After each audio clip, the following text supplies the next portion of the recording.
I don't think Eri changed the future at all. If you look at the anime, I have read the manga for this part, but I very recently actually, but I just don't remember it at all. I'm not gonna lie, so I'm just gonna go off the anime. If you look at the anime, when Nada is using his future sight, what he predicts is Deku quote unquote dying, which is basically what he sees is Deku getting soaked in blood or whatever. That literally comes true later in the episode. So I think it's rather than Eri changed the future because of her rewind powers and Deku and everyone's efforts, blah blah blah blah blah. I think that's bullshit. I think that was optimism from a Night Eye. Just like how the whole Mirio will become the finest hero or whatever. I think that's bullshit. He also could have been lying.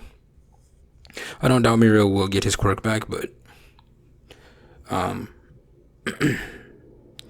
think that like okay, I do think that Mirio will become a fucking fine hero, right? But I think for anime onlys, they immediately was like, oh yeah, that's totally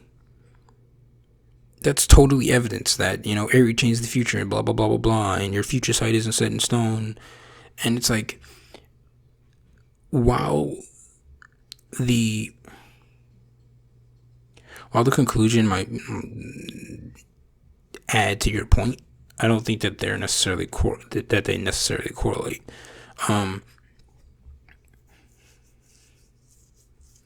Like I said, Mirio will be a good hero, and I do think that he will eventually get his quirk back, but I don't think that can be used as evidence to Night Eye's claim that Deku will die, and therefore All Might won't die, or, sorry, Toshinori won't die.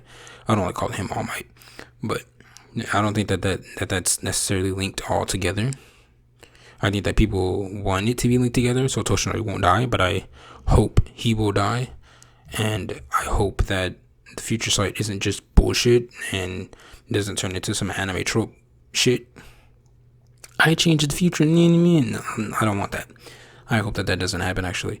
And like I said, what he saw in the future, what he saw with his future sight during his fight with Aurora, it happened.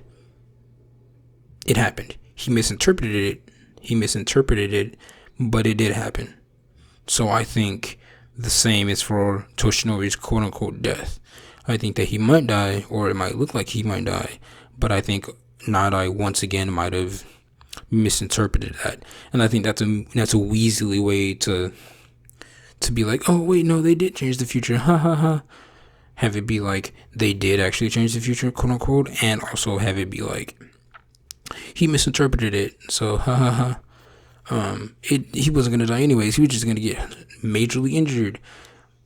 But he did get majorly injured, but also he got majorly injured, but Deku then was there, and they pushed the villains back, and they got him to safety. So he did, quote unquote, die, just like Night Eye's future, so it technically is true. But since they got him in time, and they were that skilled enough to, quote unquote, change the future, they changed the future, and he didn't die, haha. Like, I think that might be a place that Horikoshi may go, and I would hate that, but yeah. I don't think Eri changed the future. I think that's bullshit. And I think everyone's all riding off of the, I don't want to say hype, but I don't know. I don't think Eri changed any fucking thing ever. I don't think Midoriya changed anything. I think Night Eye's tales are set in stone. It's just how he perceives it with the little information he has. And my only piece of evidence is what happened in that episode where he was like, yeah, Deku's gonna die, quote unquote, and he did, quote unquote, but he didn't because he misinterpreted it. But yeah, that's it.